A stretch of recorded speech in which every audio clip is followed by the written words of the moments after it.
Welcome to the Also Joe podcast. I'm Joe. And I am also Joe. We're going to change things up a little bit today. We are not going to talk about one movie. We're going to talk about a handful of movies. Today's topic is missed opportunities or movies that were adaptations of source material that, in our opinion, missed the mark. Now, this doesn't mean these were bad movies. It just means that they missed opportunities with excellent source material to take advantage of some interesting plot twists or elements. Yeah, I mean, I'd say one of my movies is a bad movie, but that's beyond the point right at the moment. Right. And I think if we defined a missed opportunity as simply being a bad adaptation, I think we could talk about a lot of movies. Say Agreed. half of the comic book movies that have ever been made would be considered a missed opportunity. But in this case, I want to focus more where it's not just the fact that the movie is bad that makes it a missed opportunity, but rather that there's some key element of the source material that makes it great that was then ignored or changed for the adaptation. Agreed. And I have some fantastic examples for that. So this is going to be a great conversation today, Joe. All right, let's get started. I think I'll go first because I think I have a few more than you. Yes, you do. And I think the first one is going to be a fairly short one. I want to get it out of the way. It's almost, I think I'd call it a runner up. Um, and that would be Captain America Civil War. Ooh. This film is, in my opinion, an excellent movie. Yeah, it really is. So I'm curious what you're going to say. The reason I think it's a missed opportunity is because I have read a lot of the Civil War run. It was one of those runs where the storyline permeated all of the different Marvel comic brands. So to know every detail of it, you have to have read not just the Civil War series, but the comics from that time period from Fantastic Four, Spider-Man, Iron Man, Sure. etc. So I'm not going to claim that I know everything. So if anybody listens to this and knows that I'm wrong about something, awesome. Chime Email in. me, tweet us.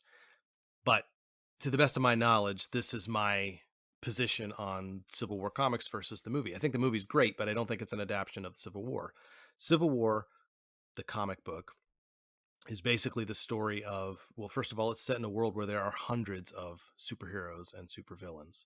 So it's very different from the MCU at the time where there were about 12 total. Sure.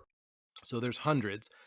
And then it's all started when a reality TV show following a young group of superheroes, they instigate combat with villains that results in a elementary school being blown up and hundreds of children dying. So rather than in Civil War the movie where it's basically one kid dying and Tony Stark being, sad about that, and then some diplomats from Wakanda, I think they said it was like 17, 15, something like that. So it's a much smaller scale impact of who was hurt that was the catalyst for the government action that leads to a civil war. Whereas in the comics, it's much, much bigger scope. The whole country is rising up against heroes, etc. I think they try to tie that in a little bit, when I forget his name, but the general who was talking to the Avengers while they were at the Avengers compound, they were showing examples of New York, and I forget where Thor 2 took place on Earth when the elves were attacking. I was in London. Okay, got it. Yeah, just the destruction of all the events. So they're saying, okay, we can't have you superheroes running amok anymore, so we got to put some regulation behind it. But yeah, I get it. Right. Small tangent, and this is going to take longer than I expected, but tangent. We might do an episode on Civil War later, but I'm just gonna say that's probably my least favorite scene in the whole movie is the justification for the Accords. I think there could have been better reasons. I think that Tony's personal reasons for supporting it are a better argument for that side of the issue.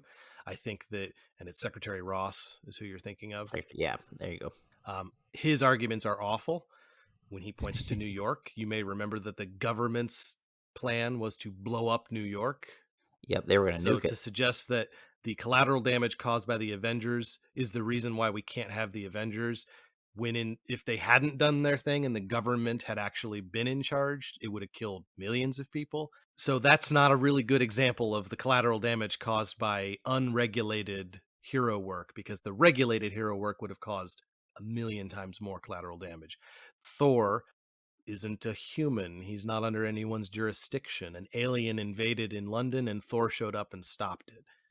And as Yep. far as I know, there wasn't any collateral damage. That movie didn't portray anyone dying. There was physical damage to buildings and vehicles, but I mean, nobody was you could seen probably dying. assume that somebody somewhere got crushed by a Right. random spaceship or But something. really, again, those examples given by Ross in that scene really point to the problem with supervillains, not the problem with superheroes. So, but that's beside the point. Going back to the Sure. comparison of the source material to the film, the source material is much grander, much bigger story, because it takes place in a universe where there are hundreds of heroes. So the sides of the Civil War are huge. And then there is the Spider-Man element of Civil War. So over the course of the story in the comics, it's Tony versus Cap, and Peter Parker sides with Tony, as he does in the movie. And it's Yeah. actually one of the biggest moments in that era of Spider-Man storylines, which is that Peter Parker unmasks himself. And also in the comics, the big crux of the issue is that all superheroes have to reveal their identity to the government. Got it. Okay. In the Sure. MCU, nobody has a secret identity. Maybe you could argue Bruce Banner does, but they make a point of, in the very first movie in the MCU, kind of mocking secret identities by having it end Yeah. literally the last words of the movie are I am "I'm Iron Iron Man. Man." They don't like secret identities in those movies, and that's fine. They decided to go a different route because maybe it was because as a follow-up to Spider-Man, where that was basically all those movies were about, the Raimi trilogy. It was all about his secret identity. So I get it, and that's okay. But again, different approach, different perspective. But Spider-Man unmasks himself on national television to declare his support for the government regulation and asking Captain America to stand down. And it leads to conflict. There's a fight. Spider-Man and Captain America take each other on. It's one of my favorite moments in comic books. It's a great scene of combat. And ultimately, it leads to, as you kind of see in the movie, it leads to Spider-Man changing his mind, realizing that he's misunderstood, he's misjudged Steve Rogers, and he's starting to realize how correct Steve Rogers is in his position, and that Tony's kind of being villainous. And ultimately leads to Peter Parker switching sides again.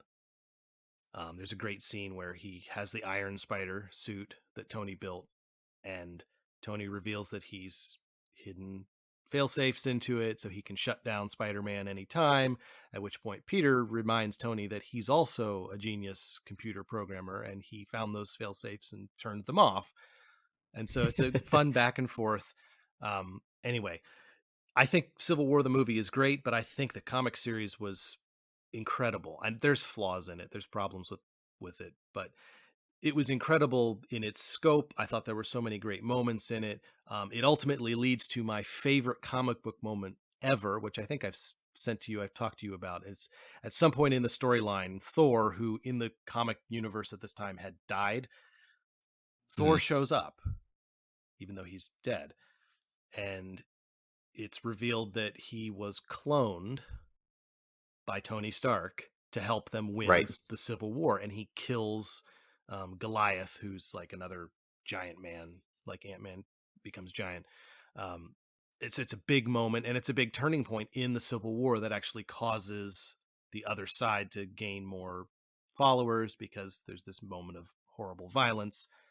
And in my opinion, the greatest moment in all of comics that I've read, there's a lot I could argue that with myself, but my favorite moment in comics is when months or years later, for other reasons in other comic series, Thor's back, the real Thor, and he confronts Tony over his violation of his property and his body by creating a Sure. clone. And it's a fantastic scene where Tony is full on government agent. He works for the government. He's the secretary of something, and he's all business, and we've got to fill out, blah blah blah, and you've got to agree to sign up with the government because this is the way things are now. I believe at this point in the comic series, Captain America has been assassinated. So the world is very bleak, and Thor does not care and basically just takes Iron Man out without even moving. He just pops an EMP and flattens him and walks away.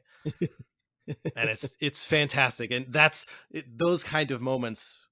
I'm basically just fanboying about the Civil War comic series, but those kind Sure, of sure, moments sure, are, sure. to me, when I think Civil War, that's what I think of, is those epic moments. Peter Parker taking off his mask, and uh, Jameson realizing that his photographer is Spider-Man. Those little moments, and then the big moments with Thor and Iron Man.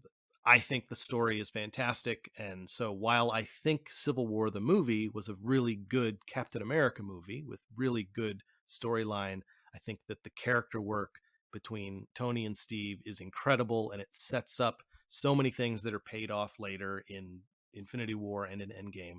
I think it's great, but I don't think it's a very good adaptation of Civil War. Sure.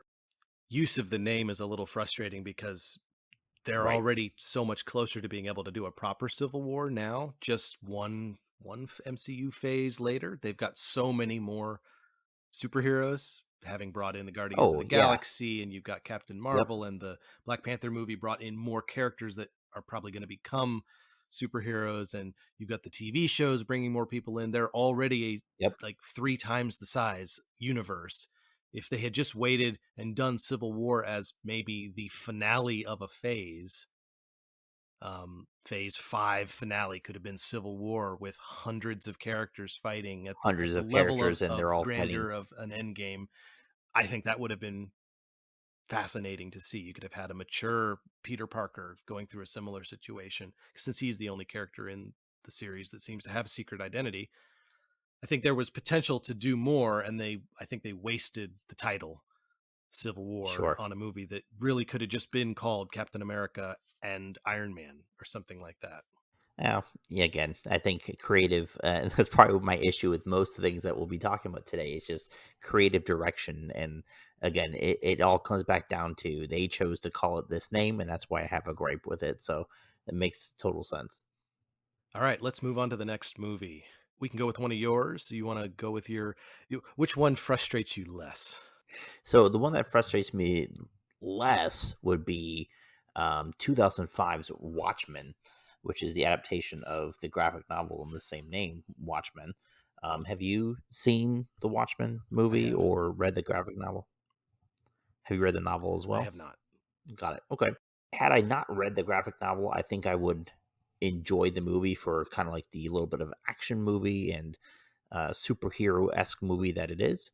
But having read the graphic novel and then seen the movie, I was super excited to see the adaptation of it. Now, there were two other movie attempts at The Watchmen, which were much earlier, and I believe one failed in production, the other one was just horrible.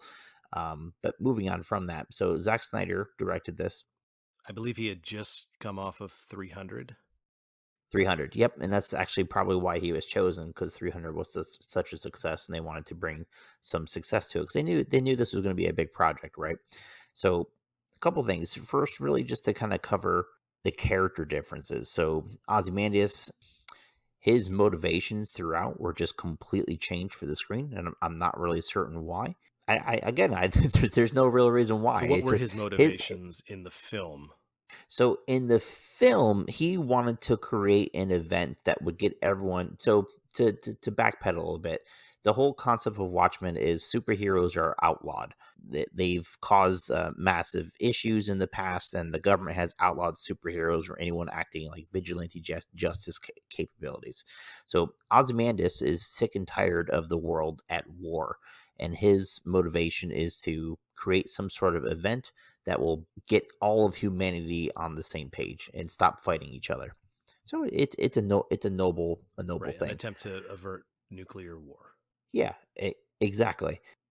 The difference is the movie changes it from the sense of he frames Dr. Manhattan and causes this cataclysmic event where Dr. Manhattan actually effectively does nuke a large portion of the population to get Russia and America on the same page and the rest of the world against Dr. Manhattan, and he leaves Earth, I believe, at the end of the movie. It's been a while since I've seen it, but he just outright leaves. Whereas the graphic novel, he comes up with this scheme and makes a basically an alien appear in New York. It's a giant squid monster, and nobody can stop it. And then it all of a sudden just explodes, and it kills a lot of people in New York. But it's just localized. So it's drastically different from there. And really, just to comment on it as a whole, for whatever reason, Zack Snyder chose to. And they're not outright superheroes in the movie, but he basically gave them all super abilities. Like all the fight scenes that you notice, they're super strong. They can punch a person and they'll go flying across the room. Yeah, Rorschach kicks villains across rooms and through walls, breaks arms with just one swipe of his hand. Effortless. Yeah, everyone is a, if not superhuman in some sense, definitely well above and beyond any normal human capability. And every single one of them that it features is like that for whatever reason. Again, I think it's probably just easier in that sense to make a movie and make it exciting as far as action scenes go. But in the graphic novel, the only superhuman was Dr. Manhattan. Everyone else was just a person. So none of them had extraordinary abilities whatsoever. It was just normal people fighting, and they dealt a lot with that. Like as they're going through combating crime, and that they're just normal people. So they got shot, they got stabbed, etc., and they all kind of battle with these issues. So Yeah, you definitely don't get that from the movie. no, not at all. um, Kind of moving on from a couple of other character differences, and so Ozymandias, I talked about that a little bit. I will say, as someone who hasn't read the graphic novel, in the movie, I don't like Ozymandias at all. He's so obviously the villain right from the start, and yet the movie Yeah, so obviously wants you to think he's not.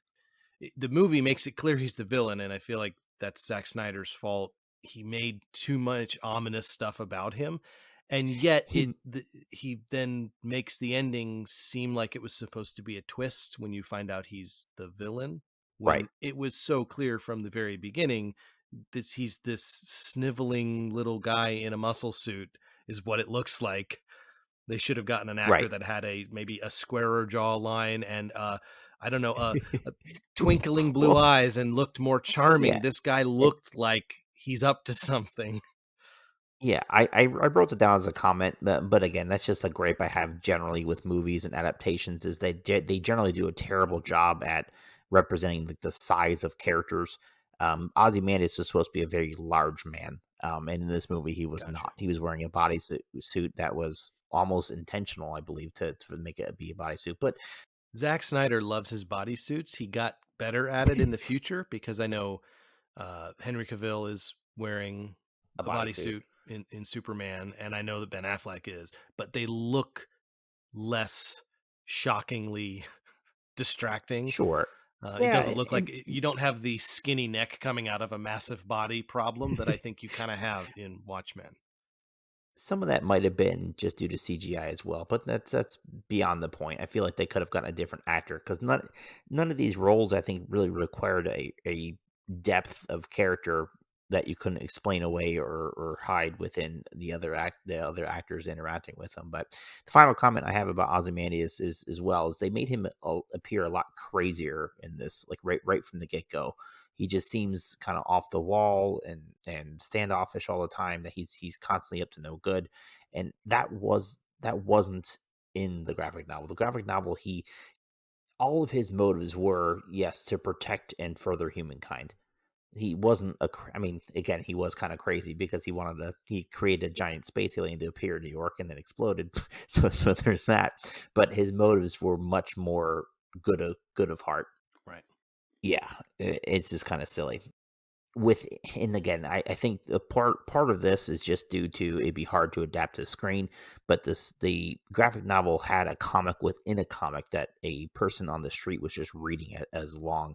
But the whole point of that is kind of to draw parallels to Ozymandias. The main character in the comic within a comic was struggling internally with the very same issue that Ozymandias was. And at the very end of the graphic novel, when Ozymandias comes up with this plan, he kind of has this metaphorical moment where he's talking about, well, I'm going to do what's right for humanity because I'm quote unquote the chosen one, and no one else has this ability to do what I know I need to do. Right. And it has that parallel, and it helps the audience realize that. Where again, in Zack Snyder's movie, he just appears like he's crazy, so it doesn't make any sense. But anyway, Any other thoughts on um, that movie? Any other reasons that you are disappointed in it as an adaptation specifically? yeah, it all comes down to the character. So in just Doctor Manhattan, he also was kind of put out there where. And for whatever reason too, Zack Snyder had him naked a whole lot in this movie, and he was naked in the graphic novel too. But it doesn't add anything to the character where you need to show blatant nudity like that. So that was kind of an But that issue I sounds like had. it was an accurate adaptation, not Well, no, because in the graphic novel, he was nude sometimes, simply because again he's a radioactive man and clothes kind of melt off gotcha. him. But he realized that made people uncomfortable, and he put clothes on himself. Like he made clothes to be able to fit himself. But also in the graphic novel too, he kind of had a much slower loss of humanity. He was experimented on, and he became Doctor Manhattan. So he was a person beforehand. In the movie adaptation, he was just not really a person from the get go. Like he didn't connect with humanity at all. They didn't really show that at all.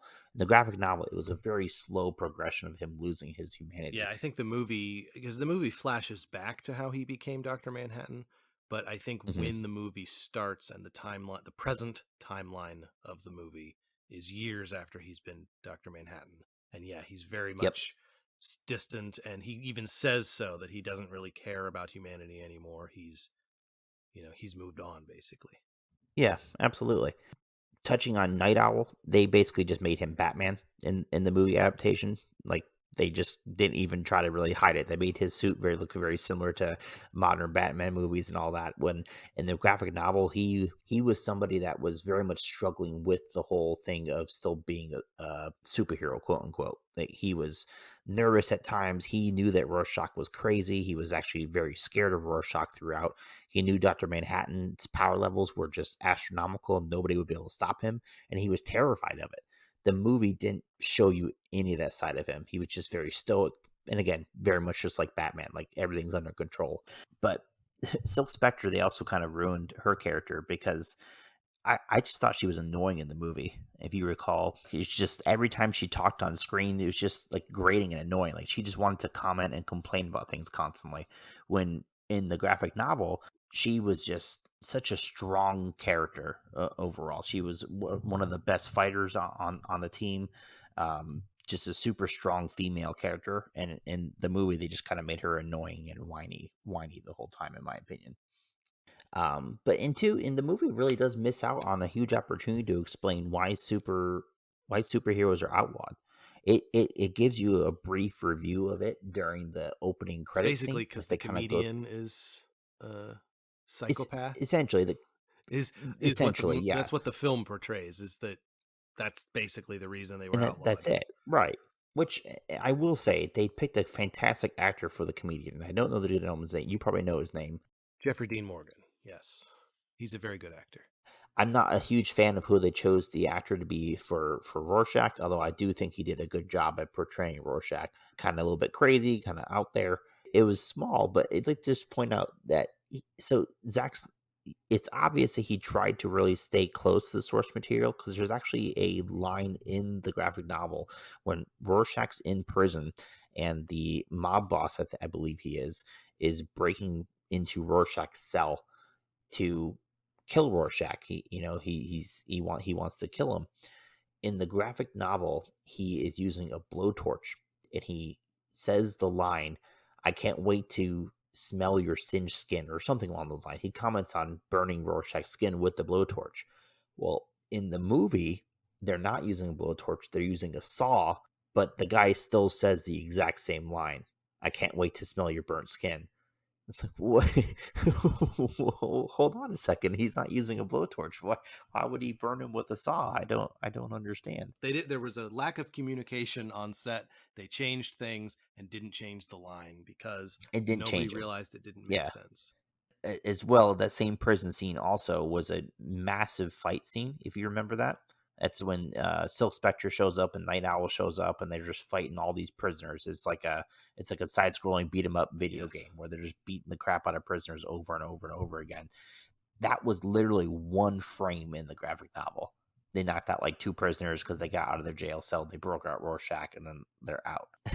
And that's not always necessarily a bad thing. I think good Well, adaptions yeah, have done that. Lord of the Rings, in my opinion, is a fantastic adaptation, despite the fact that it takes a lot of liberties. It makes 10-minute battle scenes out of there was a great battle, basically, in the book. right. So Yeah, I'm okay with that, except in a case where, as you're pointing out, it seems like a lot of other things were maybe left out. A lot of character elements weren't explored that might be important to the overall story or character arcs, and they decided to fill that time in a already very, very long movie with more right. action scenes. With just action, when they could have just made more depth of the characters, made you care about the characters a little bit more, seen their actual struggles. And it really, and this is where I'll end it, is that's kind of the whole bit of it, is that Watchmen's about what if normal people stepped up to do superhero things. There's tons of Batmans out there, and they're all just people trying to do their best, and then all of a sudden they're outlawed. And these people, that was a huge part of their identity, was being superheroes. Now they're not allowed to be anymore. But there's kind of this catastrophic buildup of the government and controlling this, and they know that Dr. Manhattan's out there now, and there's going to be some sort of climatic event that's going to happen with him, and they're just trying their best to figure it out. But at the end of the day, they're still people. And Snyder's like, no, they're superheroes. Yeah. You're saying it's what you're describing sounds really interesting. What if normal people decided to be heroes and then they were banned, and how would that psychologically impact them? That sounds like an interesting Right. story. Then I think, what was Watchmen the movie about? I don't know. I don't know what it's I about. don't It's really. about some maybe superpowered, maybe normal people in a stylized world doing some things. I'm really not sure what the plot is or who the protagonist is. Is the protagonist Rorschach? They almost make it want to be that way because he's in the movie so much. And so Rorschach is like, in the graphic novel, he's kind of the guy behind the scenes that is, everyone knows he's a bit crazy, but he's still like, it's his whole life mission to figure out and prove a point.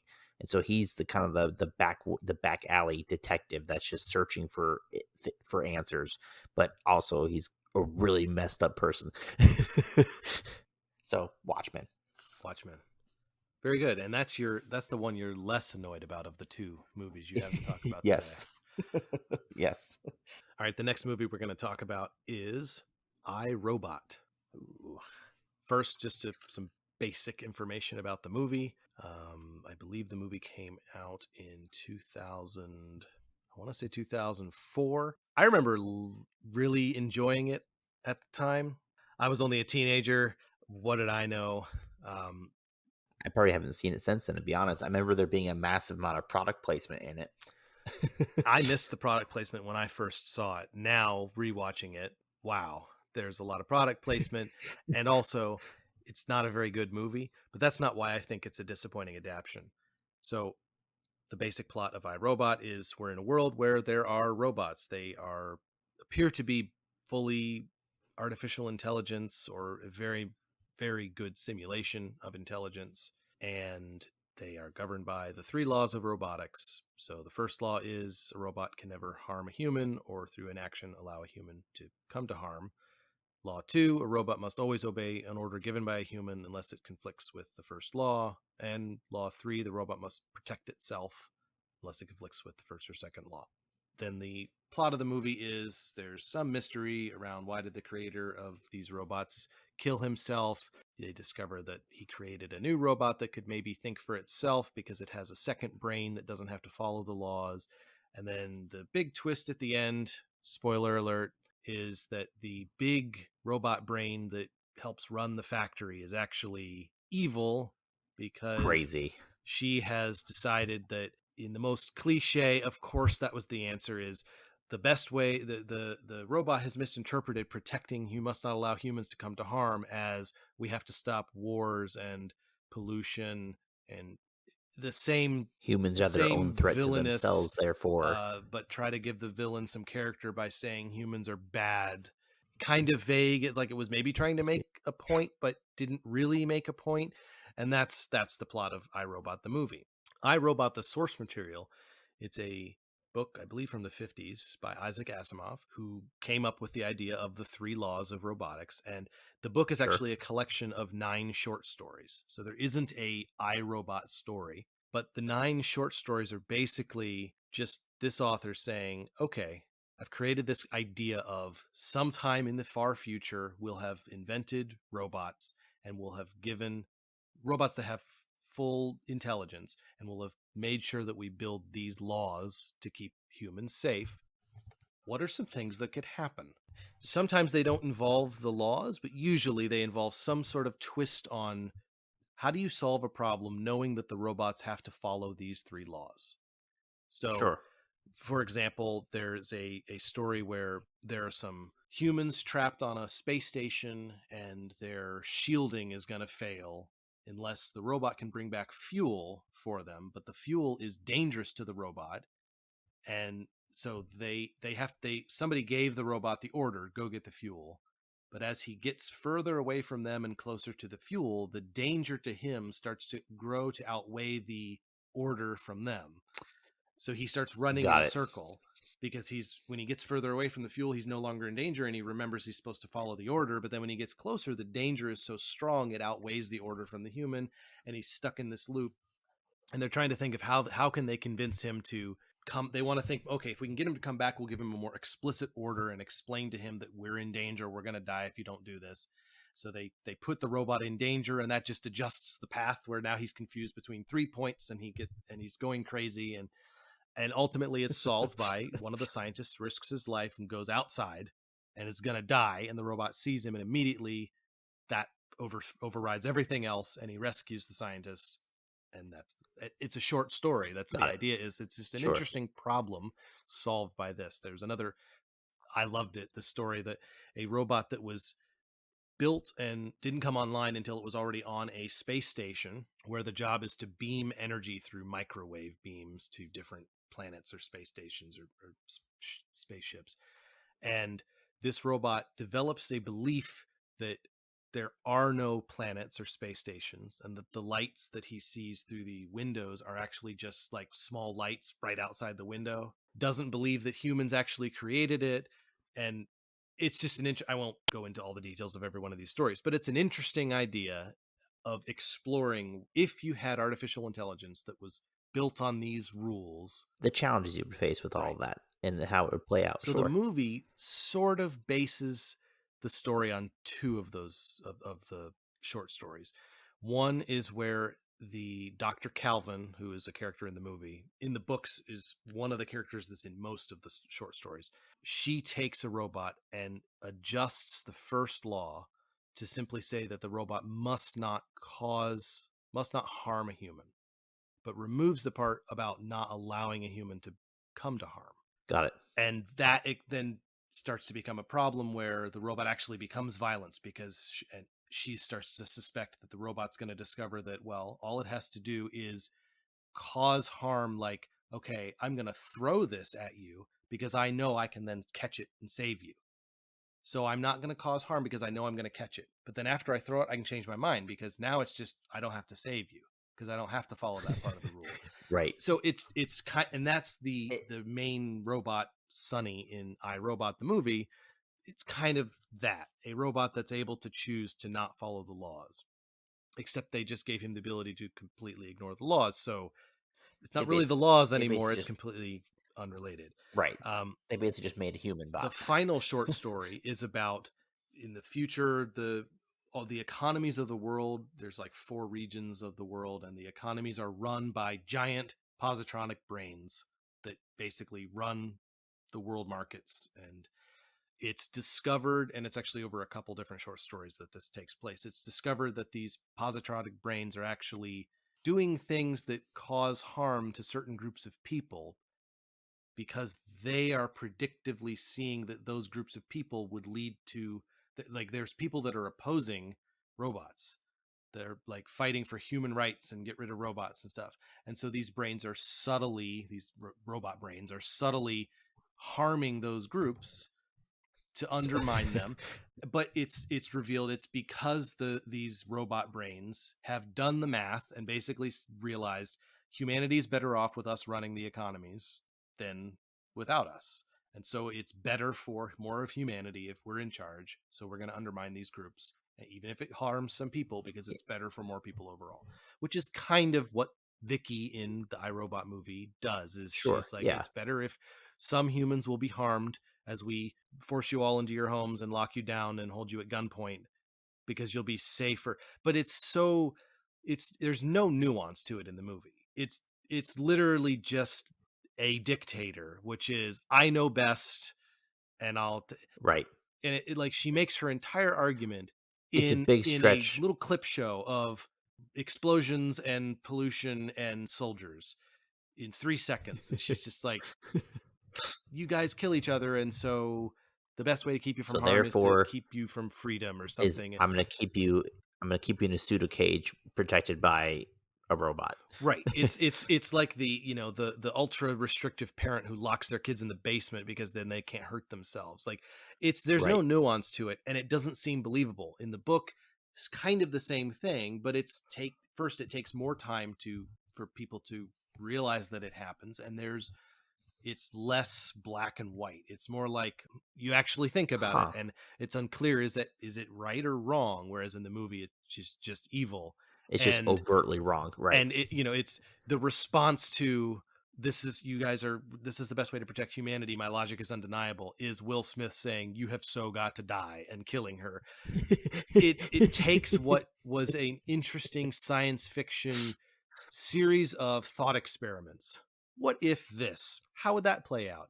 And it turns it Yeah. into a dumb action movie. So that's why I think it's a letdown, and it's more just that it was titled iRobot. I don't actually mind the movie. It's got decent action. The music Don't is call it okay. iRobot. Will Smith is always entertaining. The product placement and his constant one-liners is a bit annoying. I both hate and also love when I see Shia LaBeouf in anything, so I don't know how I feel about that, but overall it's a fine movie. It's not bad. I don't look at that movie and say, "Oh, that's a horrible movie. We should review that on our podcast and talk about how awful it Right. is." There's a number of things in it that are awful. Overall, it's fine. But they called it iRobot, and iRobot is not a dumb action story. iRobot is a science fiction thinking story. Let's think about Right. difficult things. I think a lot of movies are victim of that. They want to kind of have the preset audience, so to speak, and the recognition of, and well, obviously in this case, iRobot, but that recognition of popularity is already there. So they feel like that's kind of a baked in audience, and that will help drum up interest and all that sort of thing. So but that's what's just wrong with marketing, I suppose. So sorry, all you marketing people out there. All right. So for the next one, do you want to do yours? My last two Yes. are very similar. They're where the movie missed the entire premise of the source material. And mine is a video game. You've probably played it. Hopefully, people are aware of it. But it is Max Payne. So a Rockstar game. I think it came out in like 2005, 2006, somewhere in there. I could be completely off with that. But anyway, fantastic story. Have you played Max Payne? No, I haven't. I played a game that was similar, but I haven't played it. I'm Okay. familiar with the general concept, though. Yeah, so give you the general run through is just so essentially New York City police officer comes home from work one day, finds his family murdered. Jarring, right? Okay, well he's on now a hunt to figure out who did it. There's a big drug in the game which is referred to as V or Valkyrie.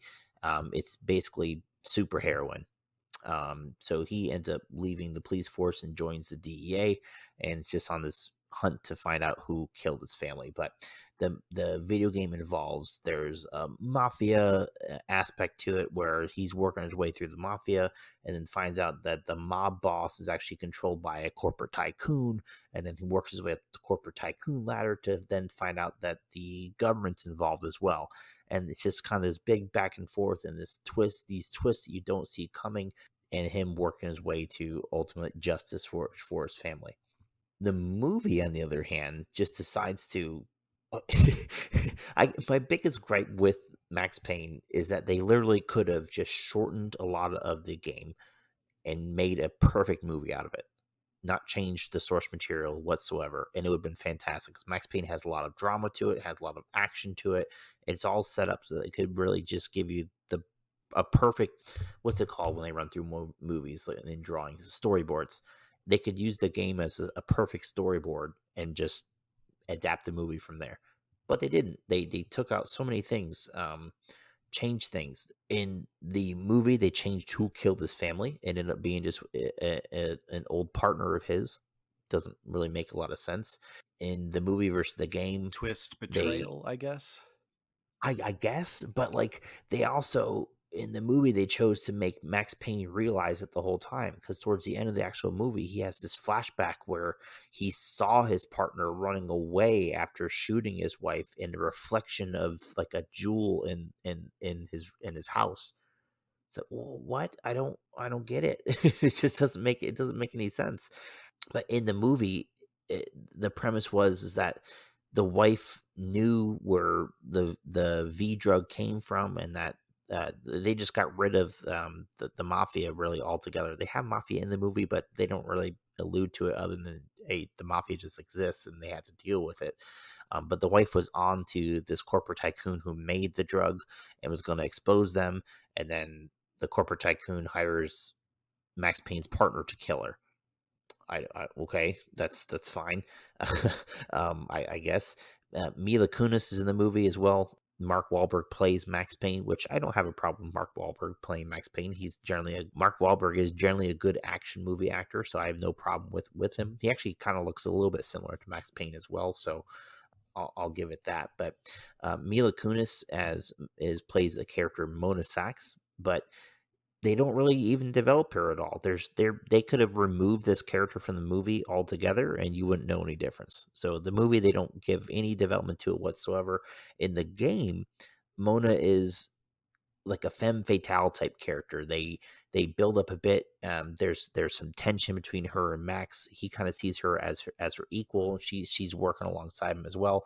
The movie they like I said, they could have completely removed her from the movie and you would be missing anything. Ludacris is in the movie as well, and he just seems to nothing against Ludacris. I think he does okay in the movies that he's in, but him as a detective is just terrible. So I don't really know that. Hey, this Um, is a good way to tie it into our new favorite podcast subject, which is the Fast and the Furious. yeah, absolutely. Um, and finally, and then I'll get off the rant about it, but so bullet time in the game, if you remember that, it was the first game that had the slow motion effect of you could enter into this freeze frame where time slows down and helps you aim. The whole point of that in the game was to Max Payne, the character, is supposed to be such an excellent marksman that he can react faster than other people and make these impossible shots as he's diving through a window and shoot four different people across the room. The only reason that was in the game is to give the player the ability to control that. Right. It slows on time, lets you aim as fast as you normally do, and you can shoot all these people. And then it turned off. They did that in the movie, and they had these slow motion scenes just for sake of having slow motion bullet scenes. They never really talk about Max Payne being a great shot or a lot. There's just random bullet slowdown CGI scenes. Sounds like a It's boardroom had a checklist of things about the game. yeah, like hey, we got to have bullet time in here. We got to do this, and it'd be fantastic. No, it was horrible. So also there was a big scene of so in the game, Max Payne has several hallucinations because he has interactions with the V drug, and he ends up actually getting it forced into him at some point. So he ends up having hallucinations. Plus, the fact dealing with his family was murdered. He's going a little bit crazy because people don't believe him. He's finding out again in the game. He finds out his partner double crossed him. There's this big corporate tycoon that's out there and kind of taking over things where he has hallucinations. The movie decides to interpret that as angels and demons. Wasn't even mentioned in the game whatsoever. So I don't know really why they brought like heaven and hell aspect into it with angels and demons and that sort of thing, but it was just confusing. and frustrating. So, Max Payne. It was such an enjoyable game to play through and watch that story being told that the movie just doesn't even bother to honor it a little bit, I don't Yeah, I think. think we could probably put most video game adaptations on this list. Obviously, that one is close to your heart as a game you really appreciated and a movie that wasn't a good adaptation. I think most video game movies are bad adaptations, although I don't really care about most of the games that have been turned into films, so I haven't taken anything personally. I will, because the Uncharted movie is in production, and I love the Uncharted series, and good old Marky Mark is in that one as well. Is he playing the main No, character? he was going to play the main character when a version was being worked on like 10 years ago, but now he's playing Sully. Okay. Really hope I'm adding this surprise entry on this list. A future disappointment is the Uncharted film. I'm going to be really disappointed in it as an adaptation. All right, that brings us to our final two entries on the list. I've been debating in my head what order to do them in. I'm going to do them in reverse order of how I was planning because I think you are not aware of the reason why The Bourne Identity is a disappointing adaptation. So Nope. I'm going to talk about I Am Legend first, and we'll save Bourne for the end. Even though I think I Am Yep. Legend is possibly even worse. These are both similar in the sense that the movies miss not just the premise, but the fact that the premise is actually in the title, and they both miss it. So, I Am Legend. The movie stars Will Smith. Hey, Will Smith's second appearance on this list. I think it's a good movie. I know a lot of people really like this movie. I think it's fine. I don't think it's amazing. I'm not a big fan of scary movies, and it has some scary scenes in Yeah, it. So like jump I don't. scares and I think I've watched it 1.5 times and just stopped watching it the second time. I saw it in theaters, picked it up a couple years later, and watched part of it. I don't really enjoy it, but I not because it's a bad movie. I think it's a fine movie, except the ending. We'll get to that.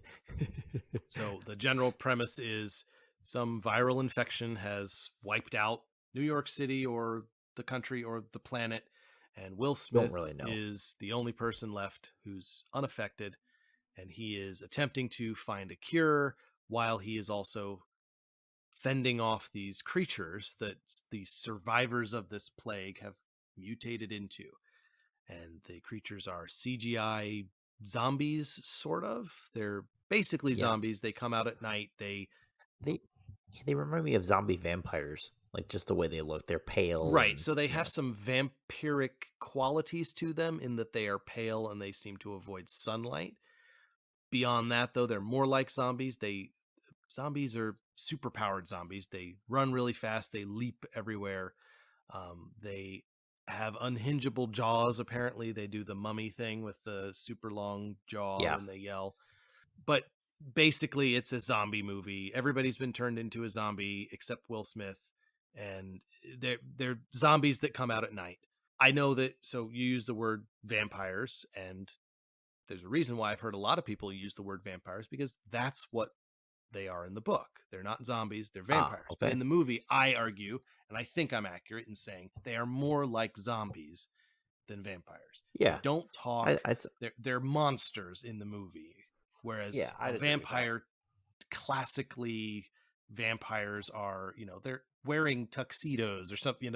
They're human like until they reveal their long fangs. If you go the old Dracula stories, they're monsters, kind of like zombies, maybe a little bit of vampire qualities in the movie. And then the movie at the end, there's two endings in the movie, and the alternate ending that wasn't used, I think, is way better and makes it a much better movie with one caveat that we'll get to. So the canon ending of the movie, the one that was shown in the theatrical cut, is Will Smith has captured one of the monsters and has tested his cure on it, and it works. It looks like she's turning back into a human. She's no longer got a pulse of 400, and she's no veins popping out anymore. She's Yep. looking like a normal human. He's behind a plexiglass, bulletproof glass wall, and he's got a lady and a kid with him that he found at some point in the movie. It's been a while since I've seen it, so I don't remember all the details. But all the Yeah, monsters I haven't show seen up. that They one now find as him, and well. the lead monster reveals through his grunting and roaring that the monster that Will Smith captured and is curing is his girlfriend, and he wants her back. And they're gonna murder Will Smith. They're gonna get to him by headbutting the glass. Apparently, that's how they're gonna break it down.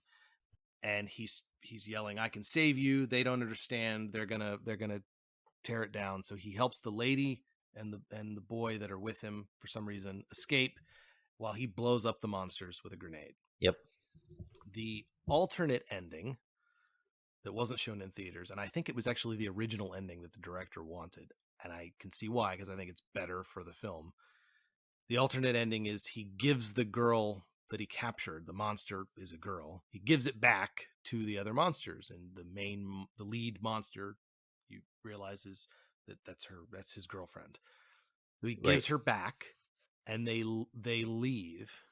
So then Will Smith can take the cure, and they escape, and they're going to drive up the road to a military base or something, and hopefully, there's a hope for Yeah. tomorrow. There's They've got a Akira. cure, etc. So I think that's a better ending for the movie. It's way less exciting, and Will Smith doesn't go out in a blaze of glory. So I get why they changed it for the movie. But neither of them should have been called I Am Legend, because I Am Legend, the book, everybody is affected by a plague except the main character, who I, for the life of me, can't remember his name because it's been like 15 years since I read the book. I think it's Robert Neville. There we Uh, go. So Robert Neville is the sole survivor of this plague. This plague does not turn the population into zombies or monsters. It turns them into vampires. It turns them into human creatures who don't go out at night. The sunlight hurts them. They are afraid of or allergic to garlic. They have pointy teeth and they drink blood. Zombies They or are not vampires? vampires. They are Sorry. Yeah, far more 100% like vampires. vampires than they are zombies. And in the book, he's doing experiments. He's trying to find a cure. He's trying to solve this problem. But what he's really doing is he's going out at night and he's killing these things wherever he can find them. He's hunting them and killing them because they hibernate at night. So he goes out every night and he finds nests of these things and he kills them. At one point he finds a female, but he actually is fooled into thinking it's another human, because this is why I know it's very different, because you would never be fooled into thinking one of the movie monsters is a human. No, yeah, it'd be impossible because Right. they're like I'm looking at a picture of it right now They and like are monsters. yeah, they don't have hair. Their They're eyes are entirely computer generated because they wanted them to be monsters. So in right. in the book, Robert Neville meets a human, he thinks, a woman, and then it turns out she's actually one of these vampires who was using some kind of makeup or shield of some kind to be seen in the sun momentarily to fool him into thinking that she's a human.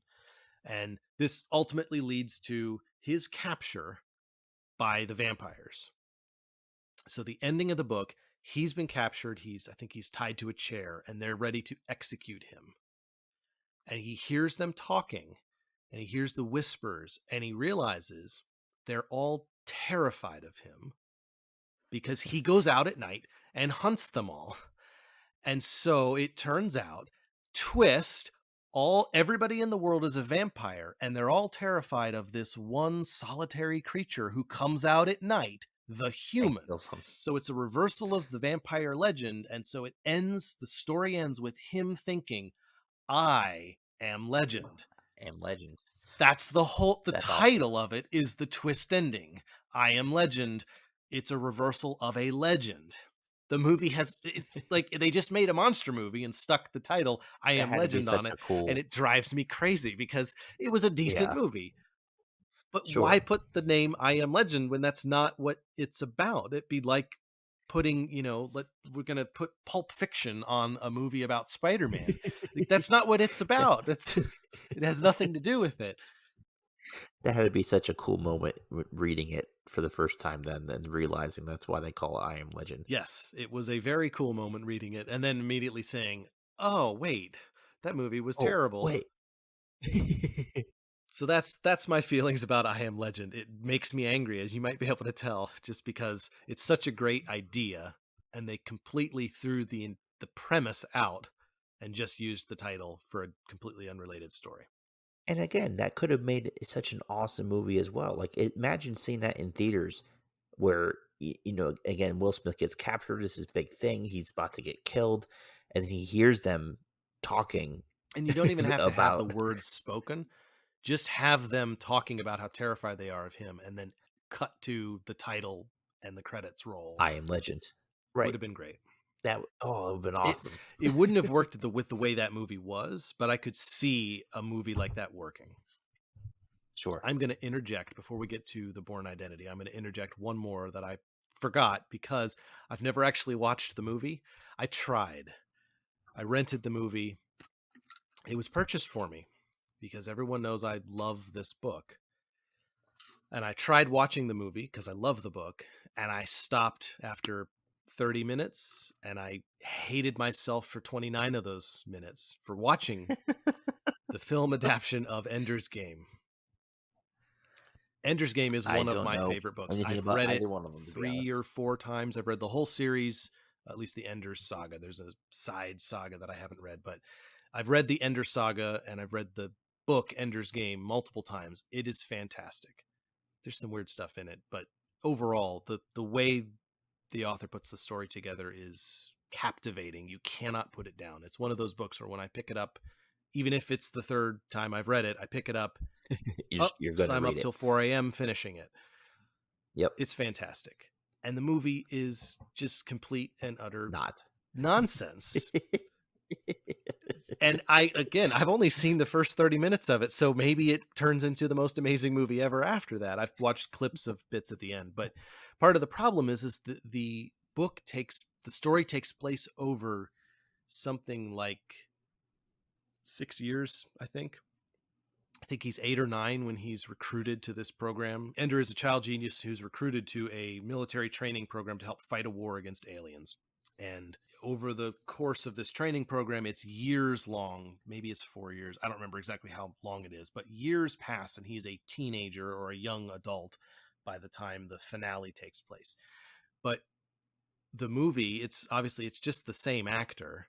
So you get So the idea that this entire story and things that occur and just in the first 30 minutes, because again I didn't follow it through to the end, but I know I've seen bits at the end and it's the actor looks the same age. They didn't make any attempt to make it look like he aged. And even in the first 30 minutes, events occur that I know in the book were years apart, and it ah, seems like they all took place over maybe one day. There's no so passage of again, time. It's just, it's hey, this fun thing. Oh no, and we're ready to have a fight with the aliens, and you get no it's sense enough that to infuriate you when you've read the book. I can totally yeah, understand. Ender is a character who you live in his brain for the whole book. You hear his thoughts, and you grow with Sure. him. You learn what's going on with him. And in the movie he's just quiet and sad, and it's almost like the characters are turning to the screen and saying, you know what he's thinking here, right? I hope so, because we don't know how to portray all his That's thoughts on screen. Maybe it's an unfilmable book because much of it is him thinking. It's a lot of military strategy and combat techniques that's all his thoughts that are written down, and so it's very interesting, but you can't really portray that on a film easily. Everybody's trying to find the next Harry Potter. There are yeah. 6 to 12, I think, Ender series books, depending on whether you use just the Ender saga or the whole universe. And so I can see why somebody greenlit the project, but the problem is when you don't put a huge budget behind it and make it a big deal, and you don't base it on a book that's See, probably and meant for I've screen. see, and I've never read the Harry Potter books. I've only seen the movie, so I wouldn't know if I'd be disappointed after reading the books and details they've missed out and all that. But I think the general consensus is that was a pretty good adaptation. I think I've read the books and I've watched the movies. Generally, I think they're pretty good adaptations. I think they get worse towards the end, even though I think the movies are still pretty good towards the end of the series. The Yeah, adaptions get worse because I think the books got longer and harder to adapt towards the end. sure. But um, that's a whole separate That's subject. just I a don't think any of them are bad enough adaptions that they would qualify for this conversation.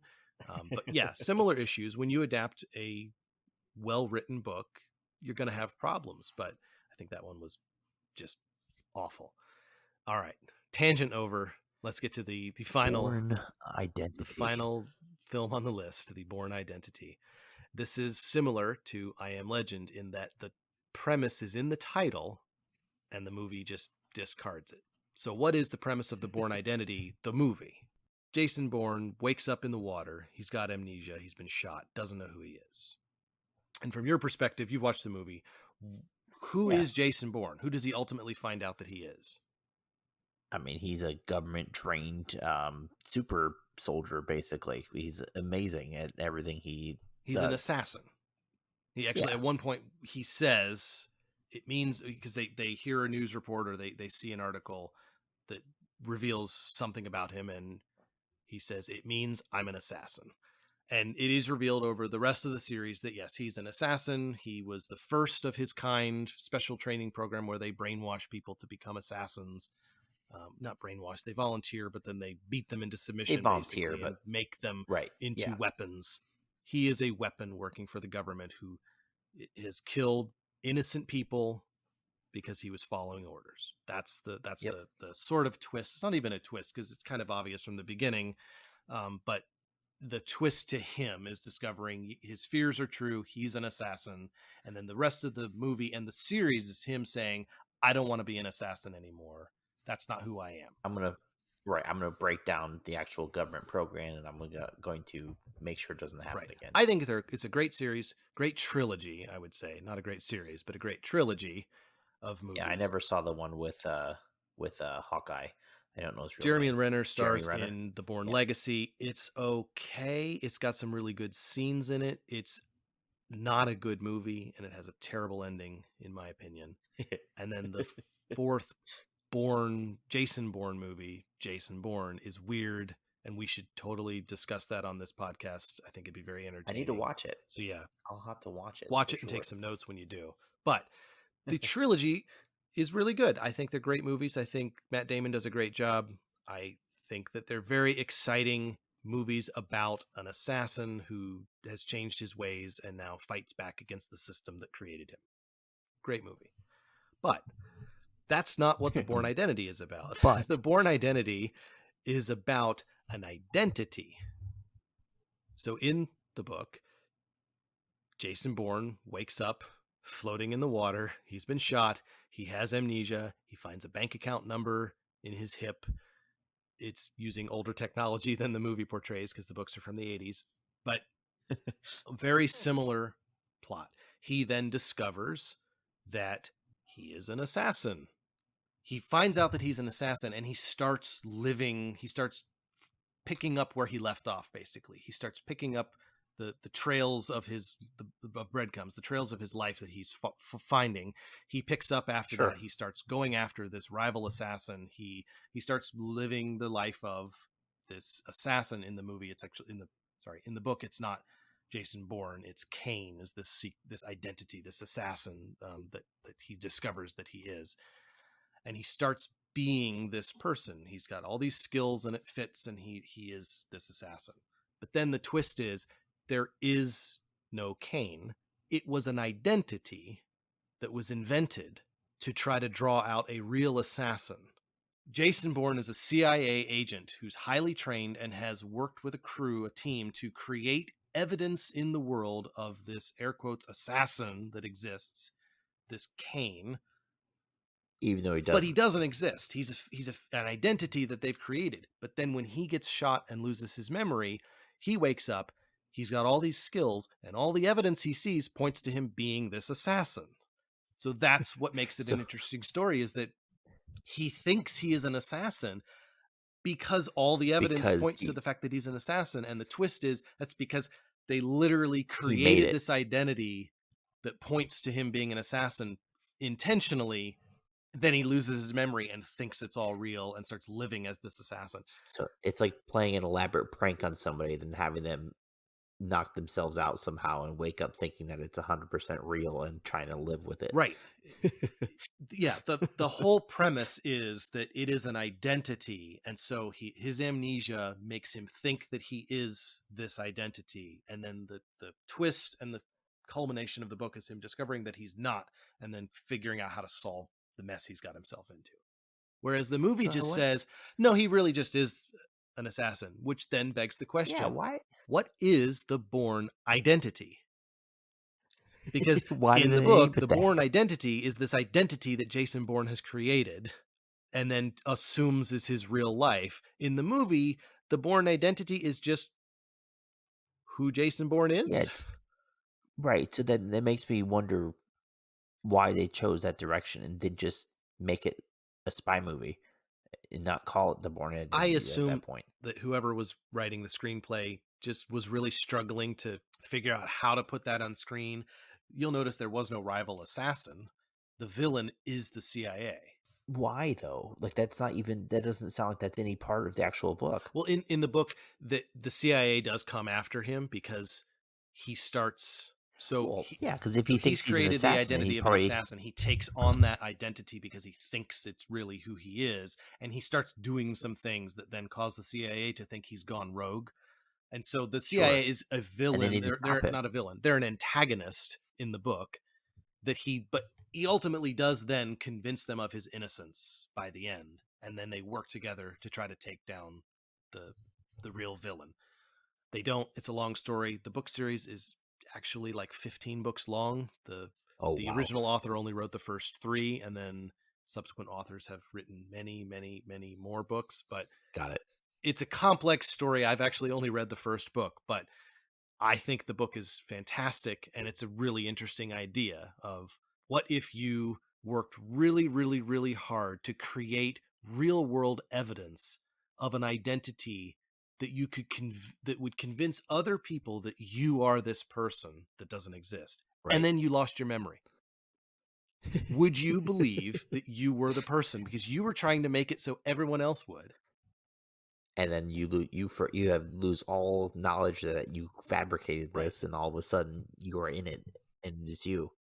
It's a really interesting idea. I could see why it would be challenging to make a movie about that, but it goes back to my same argument for I Am Legend, which is if you want to make a cool spy movie, go ahead. Do it.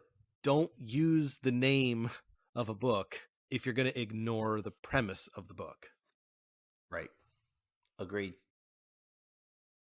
All right, well, I think that wraps up our discussion of movies that missed the mark, missed opportunities, wasted source material. I haven't decided for sure what we're going to call this episode. So Yep. anyway, yeah, these were disappointing. These broke our hearts, which is what makes them stand out more than just really bad movies, because we cared about the source material for these. We really, really like what they It's could have been and ultimately weren't. I just want to say I really appreciate everybody who has listened so far.